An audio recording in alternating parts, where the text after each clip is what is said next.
The reality of awakened awareness, of the full power of enlightened intent, that is the power and force of everyone in this room and all 7 billion people altogether, is that with your own points of view, no matter what they are, there is awakening that is timelessly occurring, and naturally present.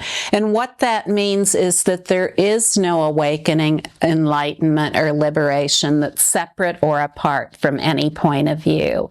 So any point of view that you may take yourself to be at any time, whether it's anger, desire, love, joy, whatever it is, rest naturally and just rest as the all-inclusive awakened awareness that is the great reality of that point of view, that is the basic space of that point of view. See, point of view doesn't have a boundary. It doesn't have a perimeter like this. All points of view are pure space, the basic space of awareness and nothing else. A point of view has never been a point of view.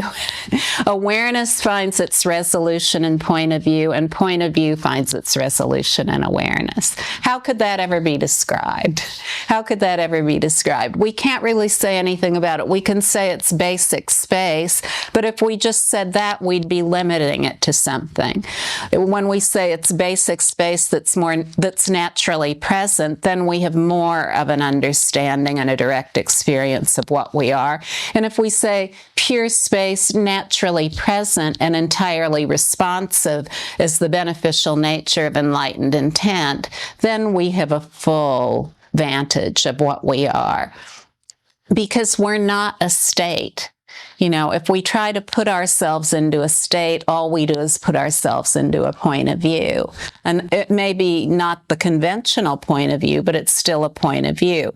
So if we attempt to fix a certain state, like a non-conceptual state, no thought, no self, nothingness, the void, emptiness, even bliss, clarity, impartiality, neutrality, fatalism, any of these things, or one of the popular expressions of a state is that there's only consciousness and everything happens spontaneously in consciousness. Everything is predestined. You can't do anything about it.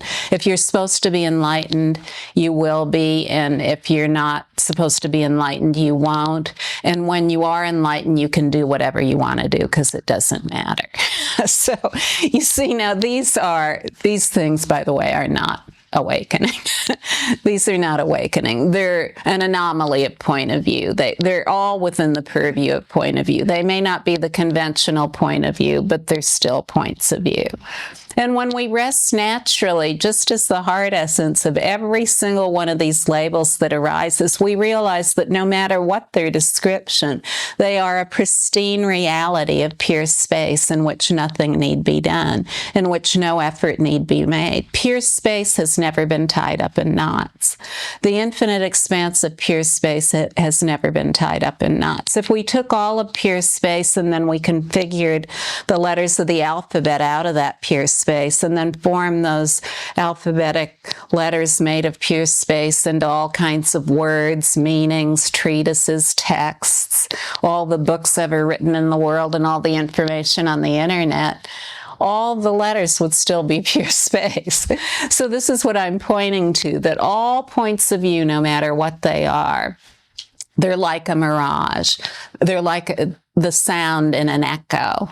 They're like a dream image occurring in sleep. Each one, no matter how they appear, no matter how magnificent or magical their expression, they are the vastness of pure space and nothing else. The vastness of pure space that is naturally present, entirely lucid, and completely beneficial in nature.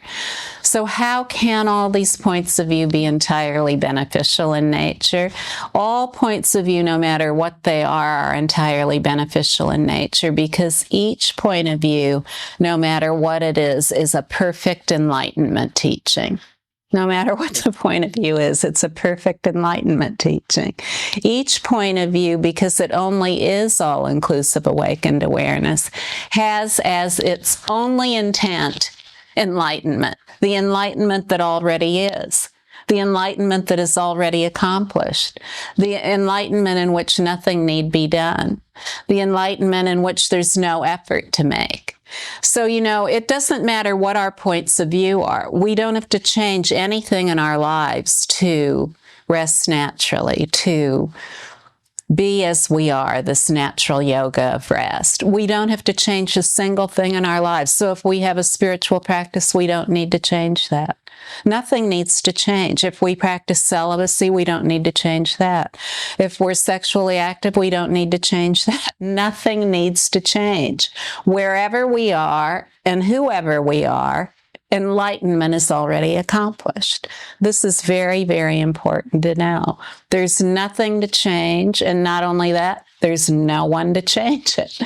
As long as we think there is an agent, an inner agent who can change something, then again, we have a teaching of duality, not a teaching of non-duality. So in the beginning of natural rest, we rest naturally for short moments, repeated many times, in a totally uncontrived way. So we don't sit for hours trying to get into a natural state of rest.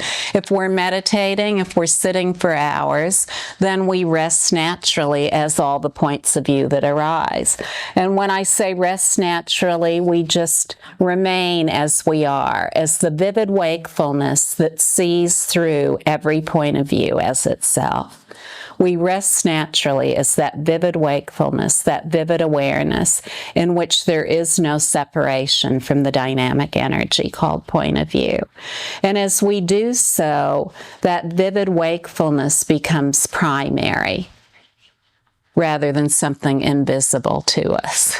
It becomes primary. And then we quickly see that all the points of view and the interval between, that they all arise.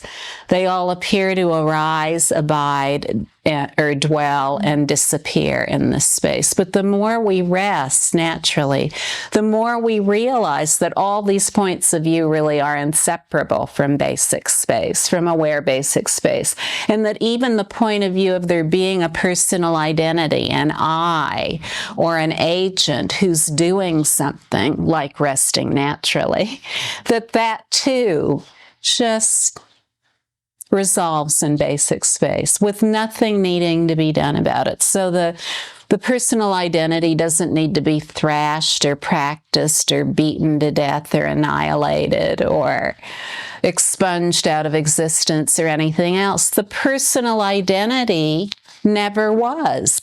So as long as we're working on a personal identity or agent, we're working on an illusion. We're working on an illusion. But we can't figure that out. Figure it out is not a mantra, by the way.